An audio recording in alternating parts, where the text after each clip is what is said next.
Paz do Senhor, igreja, amém? Então é uma honra estar aqui, mas que toda glória, toda honra seja ao Senhor, sabe? Sem Ele eu não estaria aqui, sem Ele eu não poderia estar aqui nesse altar. E como eu falei, toda honra, toda glória é para Ele. Que eu diminua e que Ele cresça, assim como diz na palavra dEle. É uma honra também estar pregando para as nações que estão aqui, que estão na live. É uma promessa sendo cumprida, parte de uma promessa sendo cumprida. E agradeço ao apóstolo por essa oportunidade. E gostaria de falar com vocês hoje sobre... O tema olhos tampados é sinônimo de ter pedras no caminho de um poderoso avivamento. Olhos tampados é sinônimo de ter pedras no caminho de um poderoso avivamento. Esse é o tema da mensagem. Eu gostaria de pedir à mídia para colocar, por favor, no texto de Mateus, capítulo 20, versículo 29 ao 34, por favor.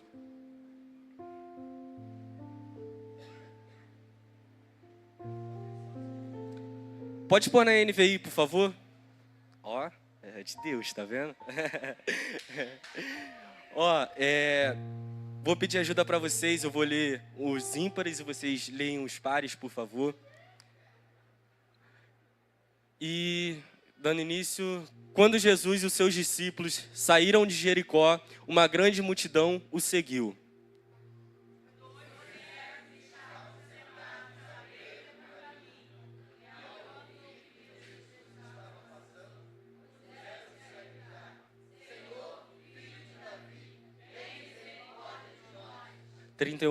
A multidão os repreendeu para que se calasse, mas eles gritavam ainda mais: Senhor, filho de Davi, tem misericórdia de nós.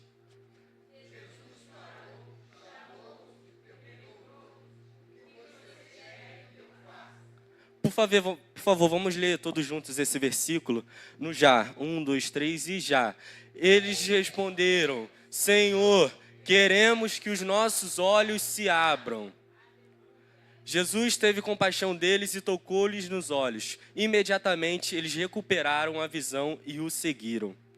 Sabe, esse texto que se encontra em Mateus 20, 34, fala sobre os dois cegos de Jericó. Um texto muito conhecido também no Evangelho de Marcos e no Evangelho de Lucas, onde fala apenas sobre um cego. Em cada evangelho ali fala de um cego. No evangelho, em um deles, não me lembro qual mas em um deles se refere ao nome de Bartimeu, o nome de um cego, e no outro evangelho não diz o nome, então não sabemos se estavam falando do mesmo cego ou se era um de cada, em cada evangelho. Mas, partindo para a introdução, bem curto, nesse texto vemos o relato de um acontecimento que ocorreu durante a saída de Jesus da cidade de Jericó, a caminho de Jerusalém, onde dois homens cegos tiveram um encontro com Jesus e foram curados. Nesse momento eu gostaria de estar compartilhando com vocês o que o Senhor ministrou em meu coração através desse e de mais alguns textos bíblicos. Antes de começar a destacar alguns pontos dessa palavra que o Senhor me entregou, eu gostaria de destacar algo muito importante, que é o significado e a diferença da palavra enxergar e da palavra ver. Sabe, eu tinha comentado isso uma vez com o apóstolo, mas ainda assim eu estudei bastante o significado, a diferença dessas palavras, li em diversos dicionários, na inteligência artificial também, do celular, uma que o tio Flávio, o evangelista Flávio Sorte, me indicou. E com plena certeza eu digo isso daqui com vocês, que enxergar tem um significado consiste em focar a atenção e buscar uma visão mais aprofundada do objeto. É como, por exemplo, a gente olha para esse telão. A gente pode olhar para ele, analisar e tal, mas se realmente a gente olhar para o meu nome ali, a gente vai enxergar, por exemplo, o TH ali, porque muitas das vezes Mateus são confundidos com H e sem H, né? Mas se a gente parar e enxergar realmente o telão, a gente vai ver que tem um H. E o significado da palavra ver está no superficial, naquilo que olhamos apenas sem analisar. Como, por exemplo, às vezes eu posso olhar para o telão e é isso, olhei para o telão. Sim, não percebi que tinha um H. Apenas olhei, li ali Mateus Jesus e Vemos isso.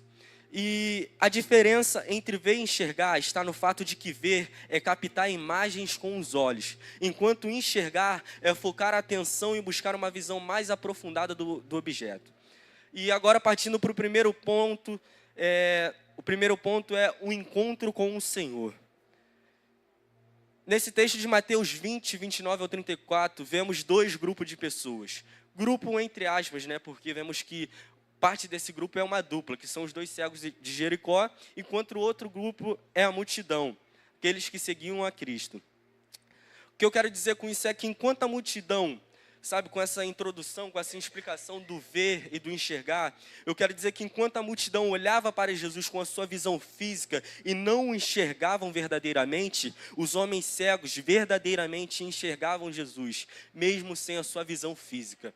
Sabe, muitas das vezes a gente pode estar aqui na casa, a gente pode estar aqui nesse ambiente de glória, e a gente pode só estar vendo, só assistindo, a gente pode estar como telespectador, sendo que, na verdade, o Senhor nos chamou não para assistir somente, mas, sabe, nós devemos enxergar o que está acontecendo, a gente deve discernir o que está acontecendo, e a gente deve se aprofundar nesse ambiente, a gente deve se aprofundar no que está acontecendo.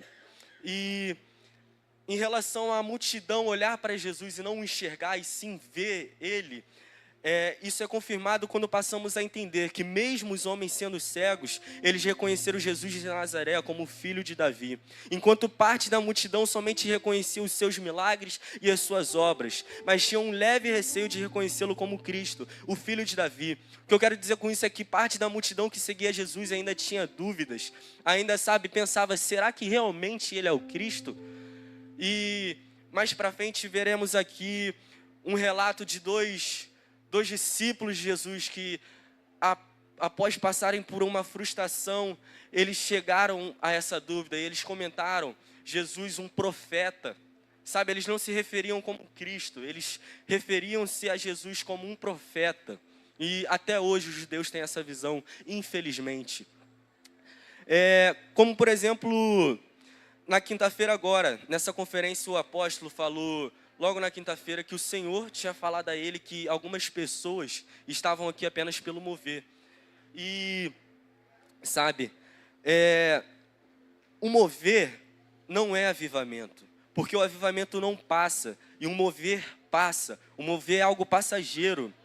Sabe, avivamento é ter uma vida constante em Deus. Avivamento não é somente vir aqui, passar por um mover e sair para lá para fora e acabar, não. Avivamento é ter uma vida constante em Deus. Da mesma forma que eu estava me entregando ao Senhor, aqui nessa atmosfera de glória, aqui nessa atmosfera de avivamento, eu também tenho que me entregar lá fora. Eu também tenho que me entregar na escola, no trabalho, na faculdade, seja onde for.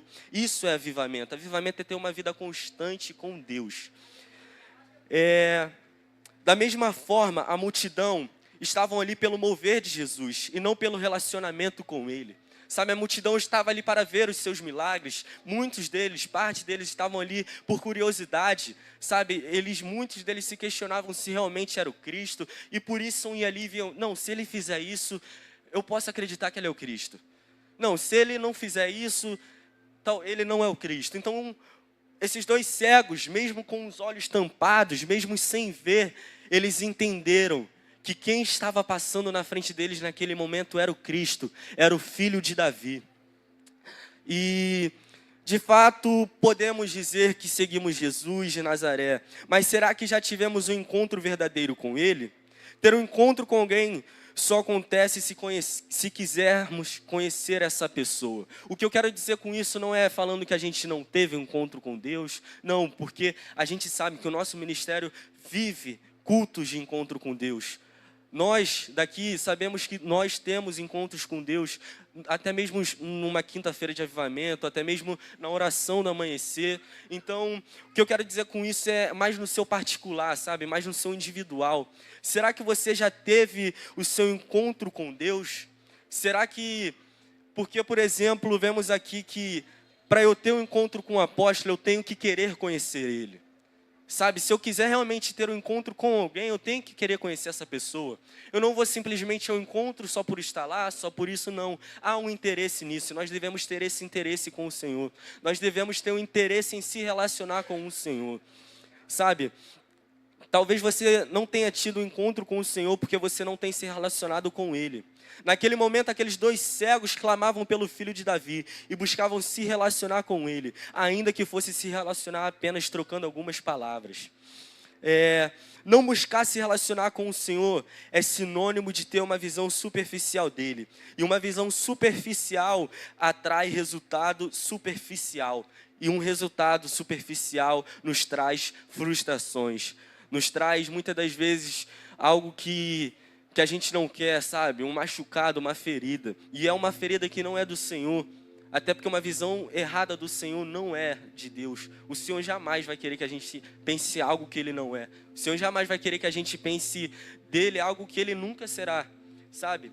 E avivamento é mudança de caráter. Avivamento é mudança de mente. Avivamento é a contemplação do nosso Deus. Avivamento é ter um coração em chamas pelo Senhor. Avivamento é ter um coração quebrantado pelo Senhor. Avivamento é ter uma vida de relacionamento constante com Deus.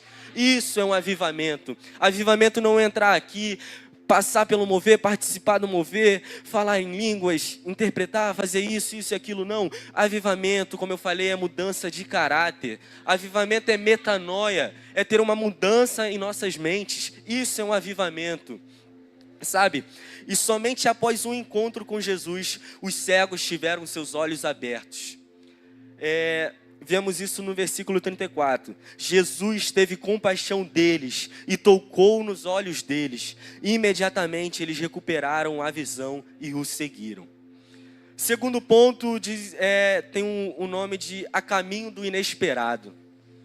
Esse é o título do segundo ponto, A Caminho do Inesperado. E, por favor, coloca para mim Lucas 24, versículo 13 ao 21.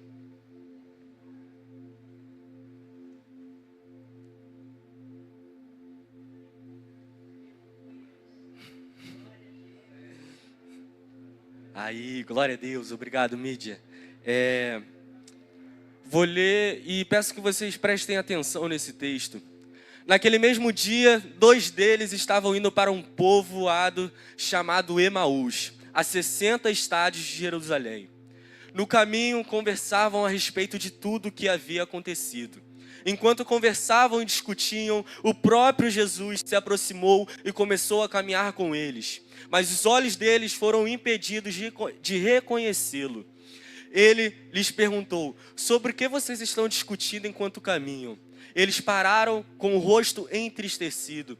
Um deles, chamado Cleopas, perguntou-lhe: você é o único visitante de Jerusalém que não sabe das coisas que ali aconteceram nestes dias? Que coisas? Perguntou Jesus. O que aconteceu com Jesus de Nazaré? Responderam os discípulos.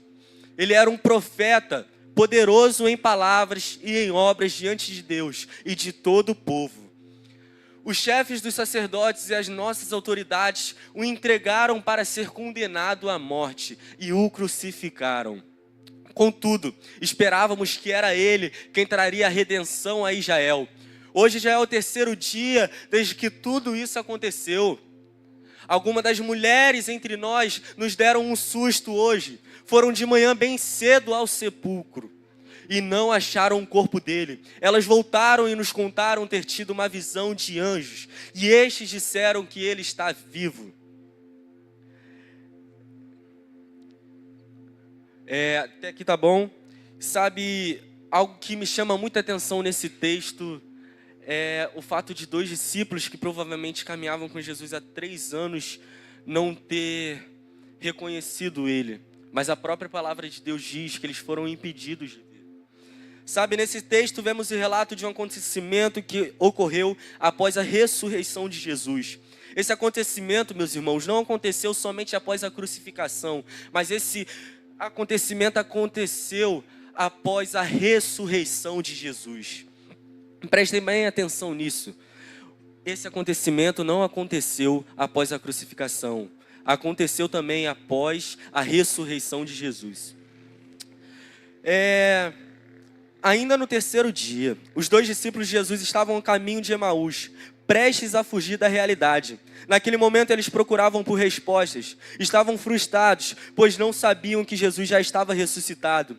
Eles estavam desiludidos e perdidos.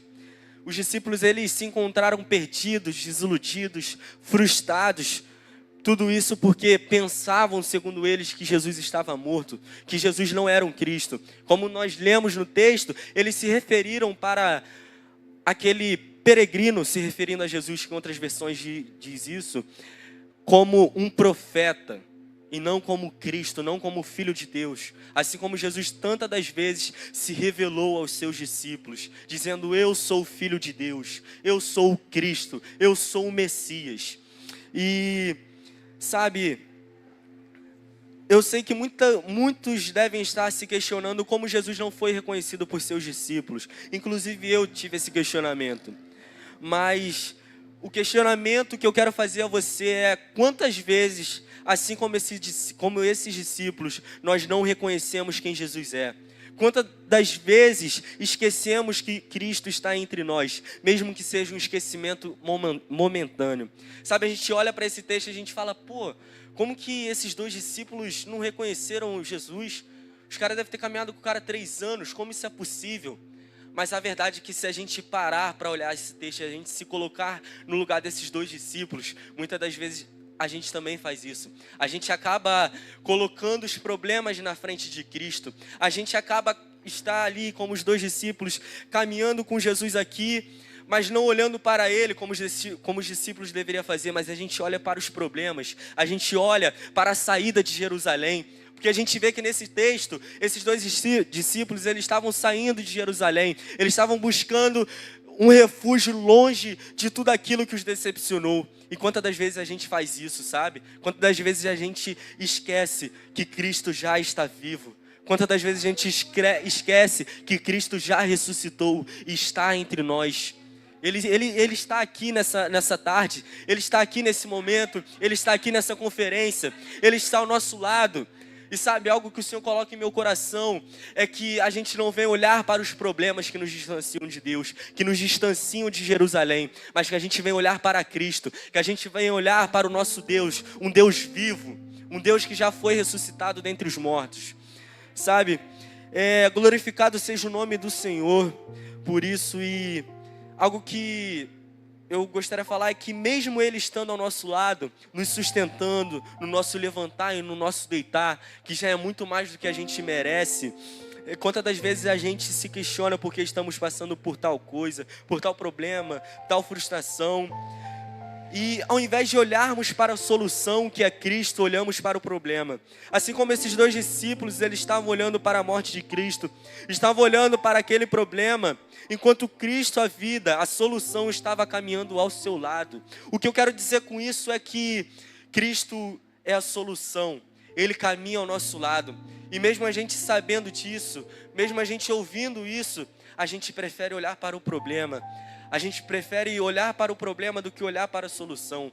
Algo que eu aprendi com o meu líder, evangelista dessa casa, meu líder, sabe, de jovem, tio Jonathan, é que muitas das vezes, muitos problemas vão aparecer na nossa frente, mas a gente sempre deve olhar para a solução. Sabe? Como, por exemplo, se alguém chegar aqui agora e falar que perdi tal dinheiro, ao invés da gente, poxa, eu estou tão triste, tão frustrado porque eu perdi tal quantia de dinheiro, a gente deve pensar: não, talvez tenha um propósito. A palavra de Deus diz que tudo coopera para o bem daqueles que o amam. E muitas das vezes, ainda que esse dinheiro não vá nos fazer falta, talvez possa fazer falta para muito mais para outra pessoa que vai achar esse dinheiro.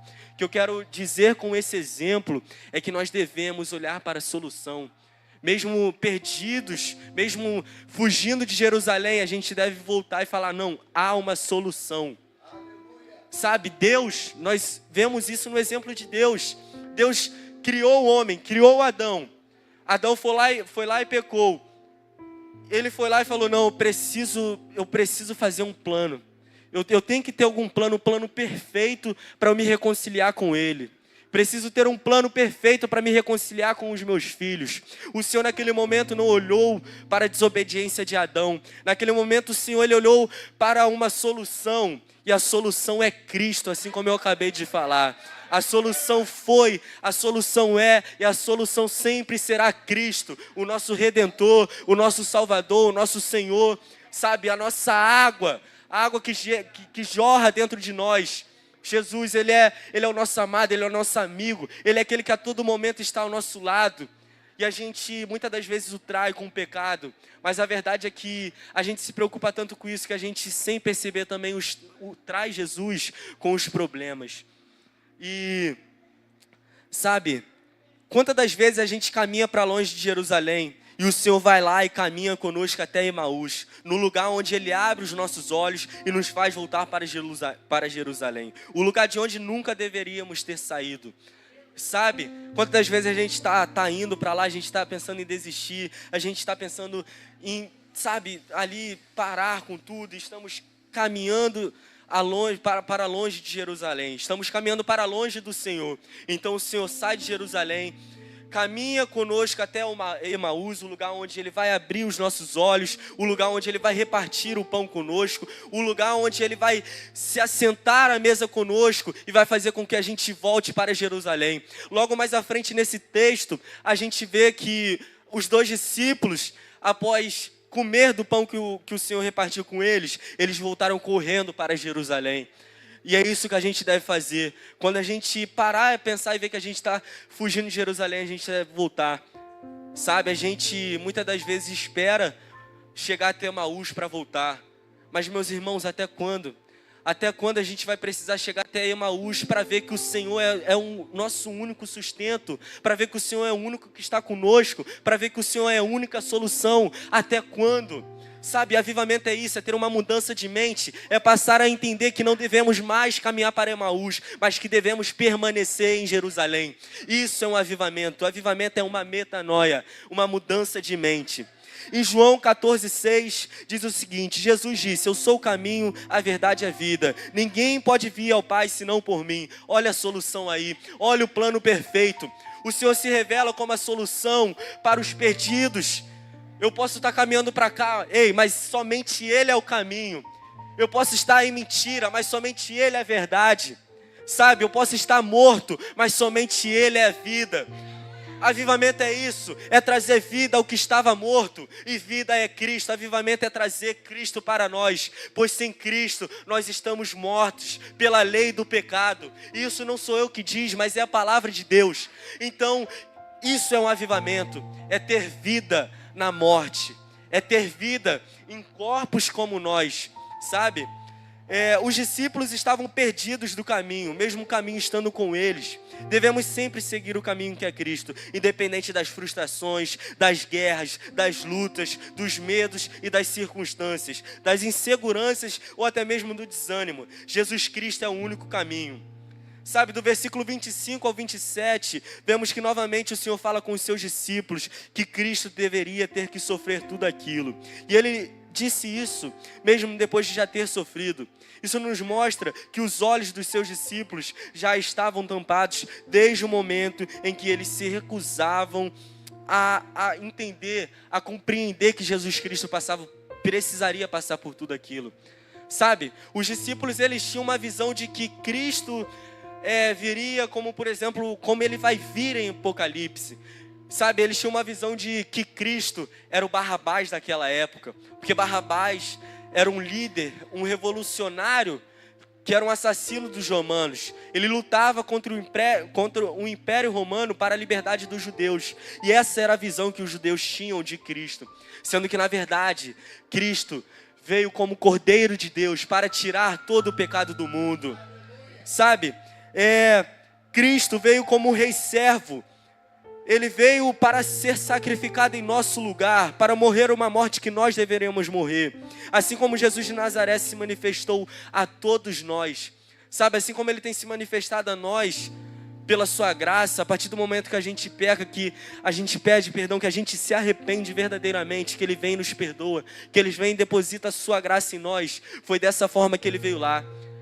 Mas os judeus naquela época, eles não queriam esse Cristo. Ele queria o Cristo que viesse como Barrabás, lutando, destruindo os romanos, fazendo isso, fazendo aquilo, sendo que na verdade Cristo é o nosso Redentor. E, infelizmente, quando os judeus tinham aquela visão, os olhos deles eram tampados, porque não tem como eu ver a Deus sem saber quem Ele é. Não tem como eu ver a Deus sem ter o entendimento de que Ele é o meu Redentor, de que Ele é o meu Senhor, sabe? Não tem como eu ter uma visão, um entendimento de quem o Senhor é, pensando que o Senhor é apenas um cara que realiza os meus sonhos, que o Senhor é apenas um cara que vem e me ajuda, sabe? Sim, o Senhor nos ajuda, mas nós devemos entender tudo que Ele fez por nós. Devemos entender que Ele foi um rei servo, que Ele é um rei servo, que Ele se fez carne para morrer a morte que nós deveríamos morrer. E coloca para mim, por favor, agora no texto de Mateus, capítulo 16, do versículo 21 ao 26.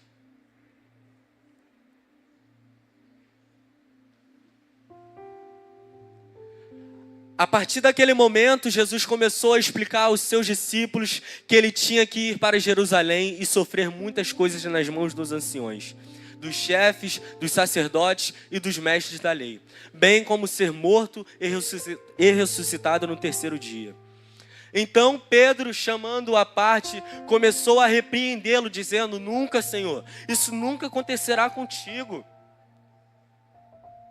Jesus virou-se e disse a Pedro: para trás de mim, Satanás, você é uma pedra de tropeço para mim, pois não pensa nas coisas de Deus, mas na dos homens.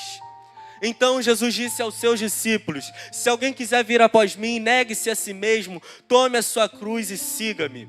Pois quem quiser salvar a sua vida, perderá, mas quem perder a própria vida por minha causa, a encontrará. Pois que adianta o homem ganhar o mundo inteiro e perder a sua vida? Ou o que pode dar o homem em troca da sua vida? Até aqui, sabe, da mesma forma que se nós não tomarmos a nossa cruz e não renunciarmos a nós mesmos, nós também seremos como esses dois discípulos que saíam de Jerusalém. Seremos pessoas vazias de Deus e cheias de frustrações, onde o maior culpado é Deus e a nenhum momento somos nós. Nós seremos pessoas com os olhos tampados. Sabe, essa visão que Pedro teve, esse entendimento que Pedro tinha, de repreender Jesus a ponto de Jesus revelar todo o seu plano, é uma visão que nós não devemos ter. Isso tampa os nossos olhos. Isso nos impede de verdadeiramente viver um poderoso avivamento.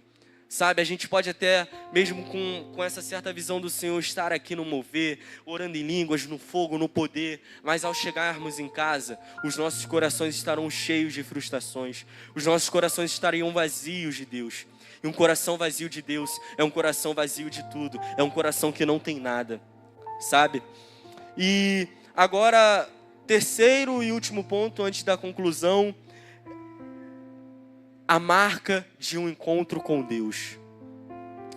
Ainda no capítulo 24 de Lucas, nos versículos 31 e 32, vemos o seguinte: então os olhos deles foram abertos e o reconheceram, e ele desapareceu da vista deles. Perguntaram-se um ao outro: não estavam ardendo em nossos corações dentro de nós, enquanto ele nos falava no caminho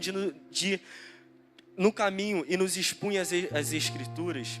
Sabe, nesse versículo 32, basicamente os discípulos estão falando: meu irmão, você repara bem, quando a gente estava caminhando, ele estava falando da gente da palavra, o nosso coração estava ardendo. Como que a gente não reparou isso? Nosso coração estava ardendo, estava em chamas enquanto o Senhor falava. E isso foi falas dele após o Senhor repartir o pão e sumir simplesmente da mesa. Porque foi isso que aconteceu. O Senhor, após parar com eles em Emaús, o Senhor repartiu o pão, tomou a ceia com eles, e eles, tomando o pão, tiveram seus olhos abertos e viram que aquele homem era Jesus. Mas quando viram, Jesus sumiu. Quantas das vezes a gente perde o tanto de Deus porque a gente estava preocupado com os problemas? Sabe, como esses discípulos. Meus irmãos, imagina que sonho, caminhar 70 estádios junto com Jesus e não saber que é Jesus, só saber após ele repartir o pão, então sumir. Meus irmãos, eu ia ficar muito frustrado. Eu não sei nem se eu conseguir voltar para Jerusalém, porque imagina, meu sonho, caminhar com o Senhor ali e tal, conversar com ele, não, pai, porque isso, aquilo, pô, não sei o que lá, parar, caminhar devagarinho ainda, né? que nem vovó assim, para aproveitar o tempo. E aí chegar na hora, os discípulos não tiveram essa oportunidade. Os discípulos desperdiçaram, por quê? Porque eles estavam olhando para a morte, eles estavam olhando para a cruz do Senhor, eles falavam, o Senhor morreu, um profeta de Deus morreu. Eles tiveram uma visão do Senhor errada, e isso os levou a um caminho errado, a resultados errados. E agora imagina, somente depois que partiu o pão, imagina, eu já me colocando no lugar dos discípulos, já fui burro de não ter reconhecido que era Jesus. Aí chega lá, eu como o pão, Senhor, e ele some, bum.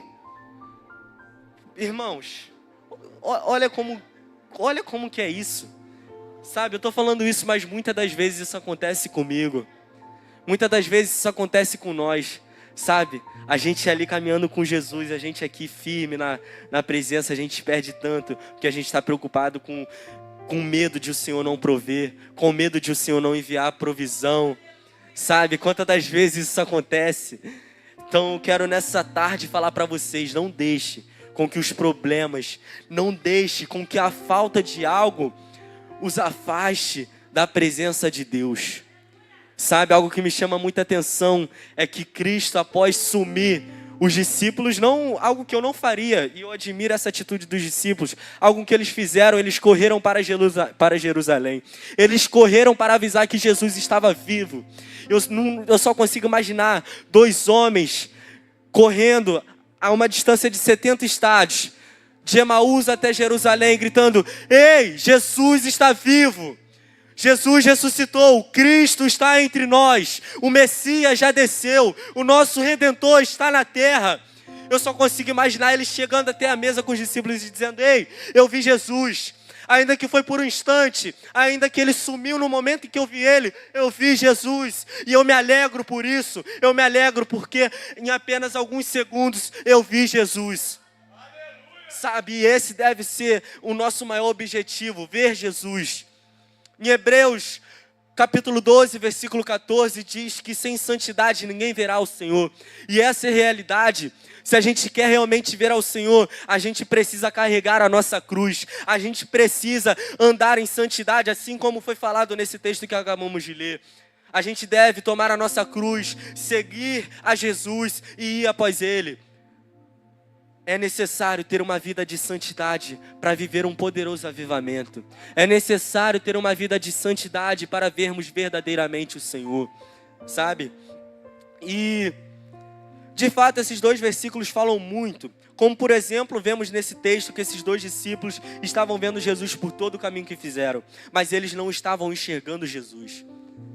Sabe, o que eu quero dizer com isso, eles estavam ali, olhavam para Jesus, assim como o meu nome, eu posso muitas das vezes olhar para ali, ó, tô olhando, passei, olhei, ok, mas os discípulos, eles não enxergavam o H no meu nome, eles não enxergavam Jesus, passei aqui e eu não enxerguei o H, e é assim, infelizmente, foi a realidade. Então a gente tem que tomar cuidado, porque muitas das vezes a gente acha que só porque estamos vendo a glória de Deus, só porque estamos nesse mover da glória de Deus que a gente está enxergando Jesus, mas essa não é a realidade.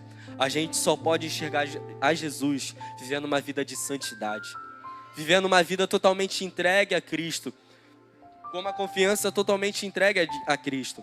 Esses 2 discípulos já parou para pensar, apóstolo, que se eles tivessem acreditado nessa palavra, no 3º dia eles não estariam caminhando para Emaús, eles poderiam estar em Jerusalém fazendo uma festa, dizendo, é hoje que o meu rei, é hoje que o meu Salvador vai ressuscitar dos mortos, é hoje, chegou o 3º dia. Ei, tem tempo, mas eu me lembro quando o Senhor falou para mim que Ele iria sofrer em meu lugar, que Ele iria passar por isso, que Ele iria ser julgado, que Ele iria ser crucificado, que Ele iria ser morto. Mas eu também me lembro quando o Senhor falou para mim que ao 3º dia Ele seria ressuscitado. E essa é a realidade. Quantas das vezes o Senhor fala conosco e a gente apenas guarda essa palavra por uma semana, por um dia, por tempo determinado. Não é isso. A cada palavra que o Senhor libera sobre nós, a gente deve tratar como palavras preciosas, como promessas, ainda que o Senhor não diga, eu te prometo isso, eu te prometo aquilo, mas são nos pequenos detalhes que a gente vê a Deus, são nos pequenos detalhes que a gente enxerga a Deus, sabe? Algo que eu aprendi é que são nos detalhes que a gente ganha as pessoas, sabe? Como, por exemplo, vou dar um exemplo, um jovem apaixonado, quando ele está apaixonado, ele passa a andar mais arrumado, ele passa a cortar o cabelo toda semana, ele passa a dar presentes para essa pessoa, ele passa a ter um cuidado maior com essa pessoa. E o nome disso são detalhes, porque são esses detalhes a qual fará com que a outra pessoa fique mais atraída por esse jovem. Sabe, então da mesma forma é o Senhor. A gente deve se relacionar com o Senhor e devemos enxergar os detalhes. Devemos a todo momento olhar para os detalhes e olhar para Ele e falar: não, Senhor, eu quero me apresentar a Ti. Eu sou Mateus, tenho 15 anos, eu tenho medo disso. Eu confesso a Ti que eu sonho com isso, eu quero ver isso do Senhor. Talvez eu possa estar sendo emocionado, talvez eu possa estar errado, mas eu quero um direcionamento do Senhor. Me ajuda. Se eu estiver errado, tudo bem. E são esses detalhes que atraem a presença do Senhor para perto de nós. São esses detalhes que atraem uma vida de avivamento para nós. E, sabe, algo que me chama muita atenção é que, por exemplo, vemos nesse texto que esses 2 discípulos estavam vendo Jesus por todo o caminho, certo? Até aí ok. Mas a nenhum momento eles se questionaram: pô, cara, eu não sei porque que eu olhei para ele e não reconheci que era o Cristo. Eu não sei, de verdade, a nenhum momento a palavra de Deus diz que eles reclamam disso. Mas muito pelo contrário.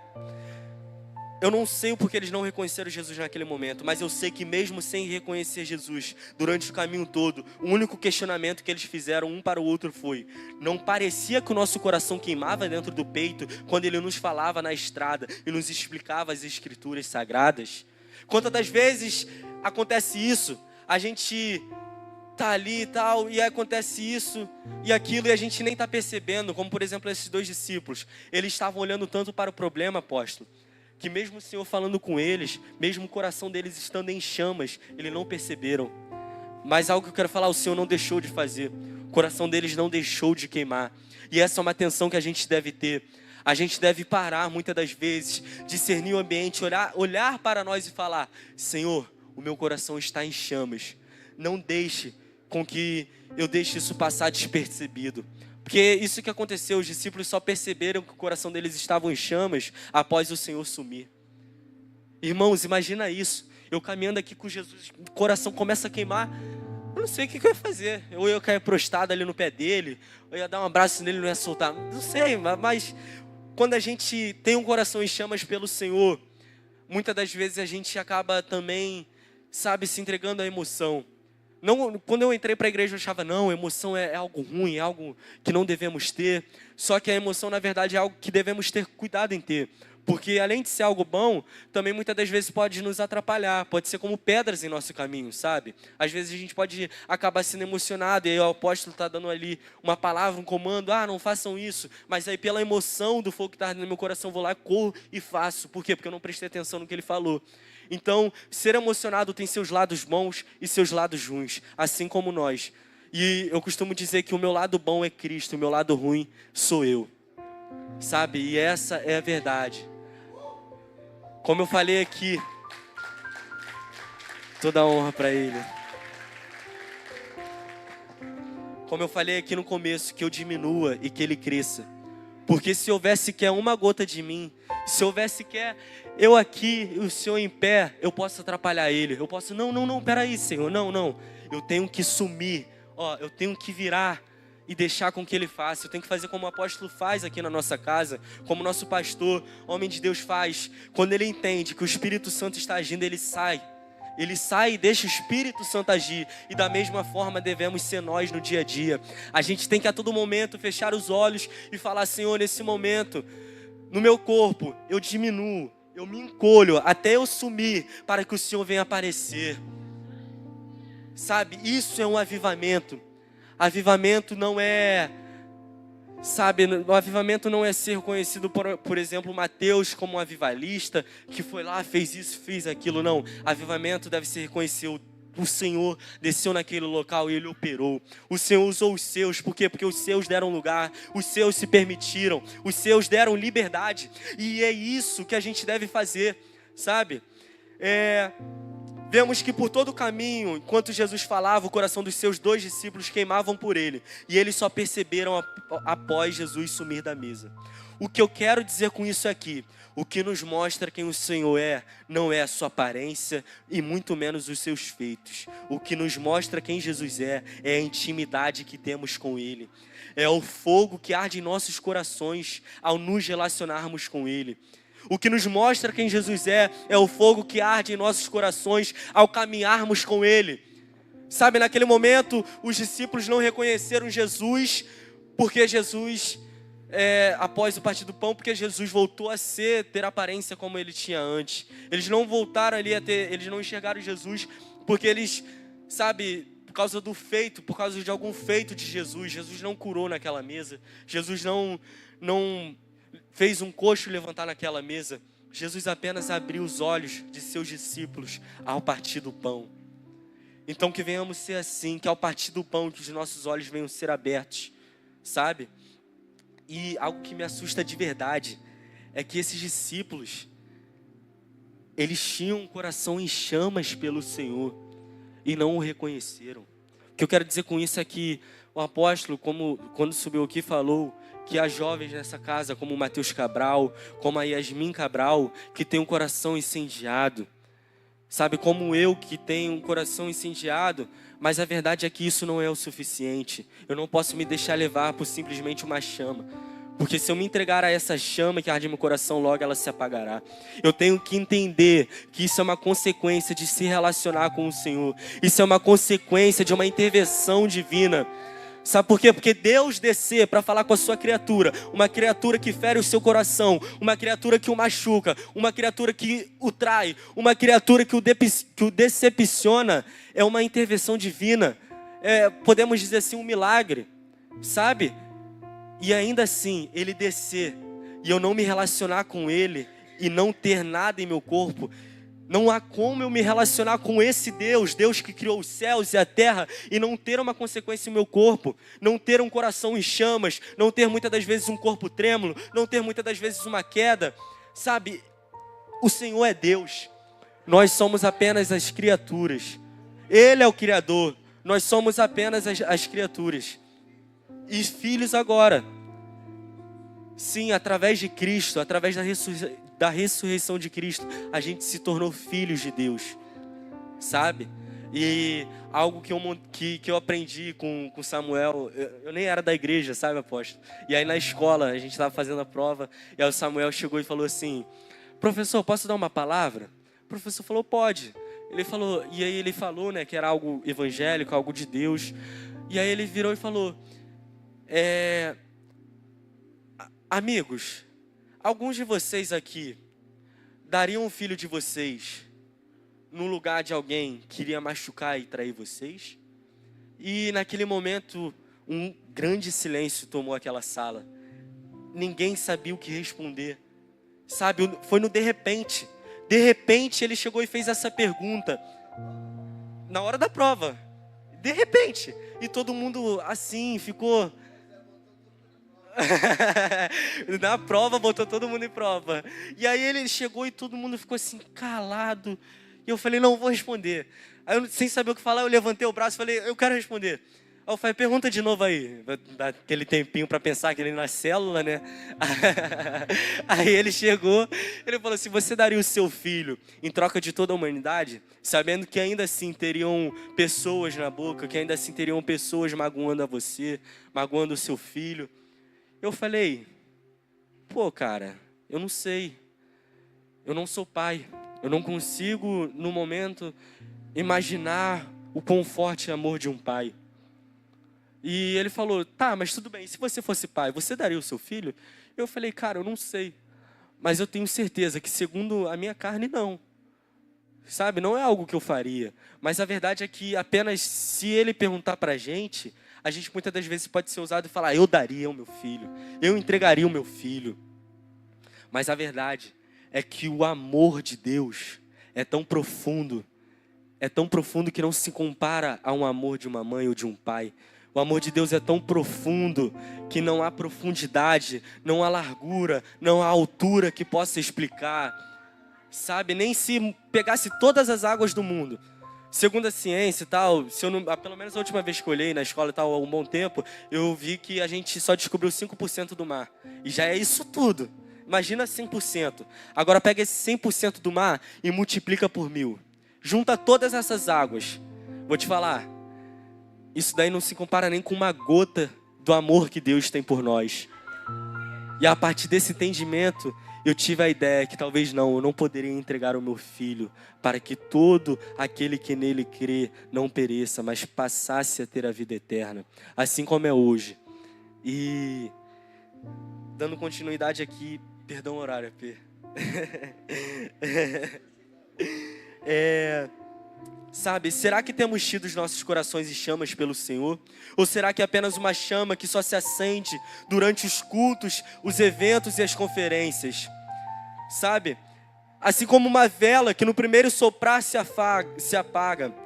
A nossa fome e sede não deve ser do mover de Deus, mas sim da verdadeira presença e da verdadeira palavra de Deus. A nossa fome e a nossa sede não deve ser por um simplesmente fogo passageiro, por um simplesmente um mover da glória de Deus. Tudo bem, a gente anseia por isso, a gente ama, a gente, sabe, gosta quando o Senhor desce e se relaciona conosco, quando a gente sobe e vai até Ele para se relacionar com Ele.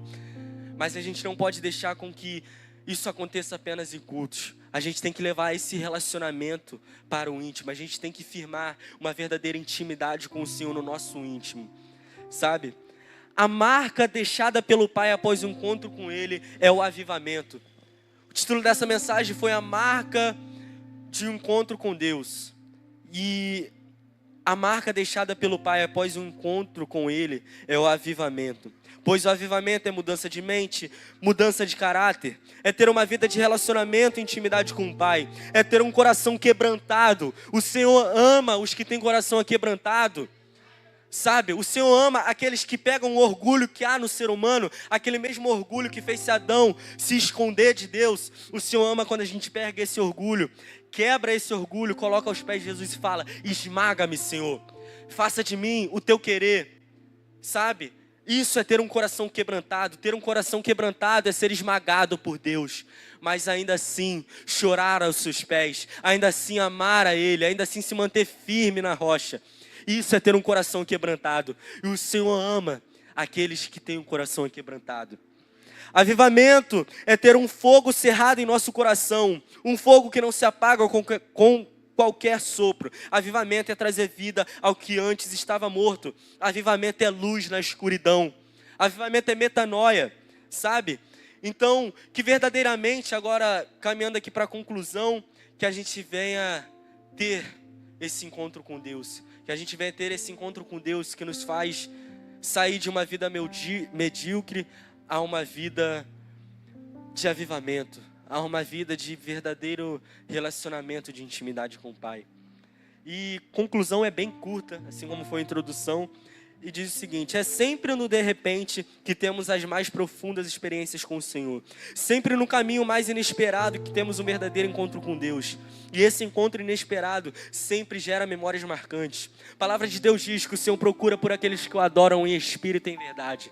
Então, quando a gente estiver indo ali no mercadinho da esquina, que a gente possa buscar adorar Ele, ainda que seja servindo por quem a gente foi no mercado, ainda que seja louvando ao seu nome em nossa mente, ainda que seja dizendo santo, santo, santo, santo e lindo és tu, Senhor, ainda que seja a gente pensando: oh, santo és tu, Pai, ó Senhor, filho de Davi, tenha misericórdia de nós, tenha misericórdia de mim, sabe, isso é o que o Senhor procura por aqueles que adoram em espírito e em verdade, mas não somente durante os cultos, não somente durante o mover, Ele procura por aqueles que o adoram em espírito. Meus irmãos, vocês têm noção do conforto essa palavra? Adorar em espírito ao Senhor em todo momento. É a gente ali, o nosso espírito está conosco. A gente precisa adorar Ele com esse espírito e em total verdade, não por barganha, não por um pensamento: eu vou fazer isso, que talvez Ele venha aqui agora com a provisão. Não, a gente deve adorar a Ele porque esse é o nosso local. A gente foi chamado para ser servo, a gente foi chamado para ser adoradores. Sabe, os adoradores, os verdadeiros adoradores, são os amigos de Deus, são os filhos de Deus, são a noiva de Cristo, a igreja é a noiva de Cristo. E toda a igreja deve ter essa mente, deve ter esse pensamento de que a todo momento devemos ir ali com o nosso Senhor e devemos adorar, porque senão acontece como esses dois discípulos, a gente acaba se esquecendo de que o Senhor está com nós, sabe? E vemos que o Senhor tem prazer em fazer isso, nos surpreender com o encontro no de repente, assim como foi com Zaqueu naquela árvore, com a mulher samaritana no poço em Samaria, assim como foi com Saulo a caminho de Damasco, assim como foi com Jacó em Peniel, assim como foi com Bartimeu, um desses dois cegos a qual nós acabamos de falar, sabe? Assim como esses homens tiveram um encontro com Deus, uma marca com Deus que trouxe o avivamento para eles, que trouxe uma mudança de caráter para eles. Irmãos, olhamos para Saulo. Quem é Saulo? Saulo é matador dos cristãos. Saulo é perseguidor dos cristãos. Mas quem é Paulo? Paulo é a nova identidade de Saulo. Paulo é o avivamento de Saulo. Então que nós venhamos ser assim como Saulo, naquele momento após ter um encontro com Deus, que não somente foi ferido ao ser cego, mas que também teve uma mudança de caráter, que nós venhamos viver esse avivamento, pois esse é o poderoso e verdadeiro avivamento, o avivamento que nos traz mudança de caráter, não para falar, apóstolo, eu mudei, apóstolo, estou mudado. Não, isso não é avivamento. Avivamento é chegar para o Senhor e falar, Senhor, eis-me aqui, eu quero mudar, eu sou pecador, eu sou falho, mas eu quero viver o teu avivamento, Pai. Pai, eu quero mudar o meu caráter, eu estou cansado de ser essa pessoa que eu sou. Isso é um avivamento, isso é um avivamento, sabe? Assim como esses homens tiveram seu caráter mudado após ter um encontro e ser marcado pela glória de Deus, que assim venhamos ser nós. Apóstolo, isso daqui está escrito aqui. Eu vou ler, a nenhum momento isso que eu vou ler agora saiu da minha boca. Vocês verão que é notório e que é verdade o que o Senhor falou comigo através disso. A glória de Deus está na casa. Não perca essa oportunidade. Diga ao Senhor que você quer ser marcado por Ele hoje, que você quer ter um verdadeiro encontro com Ele hoje. Peça para que Ele tenha misericórdia de você e que Ele toque nos seus olhos e abra sua visão. E que assim você possa ver o Cordeiro de Deus que tira o pecado do mundo e nos purifica de toda sujeira. Irmãos, a glória de Deus está na casa.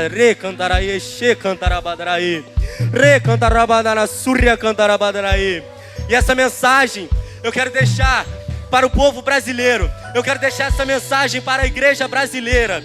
Ainda que a gente não saiba quando é o de repente de Deus, que deixará uma nova marca em nós, que deixará uma nova marca no Brasil, que passará a entregar ao Brasil uma nova identidade. Ainda a nação brasileira é forte demais, e eis que um poderoso avivamento romperá sobre o Brasil, e eu profetizo um verdadeiro, um poderoso e um genuíno avivamento sobre a nação brasileira.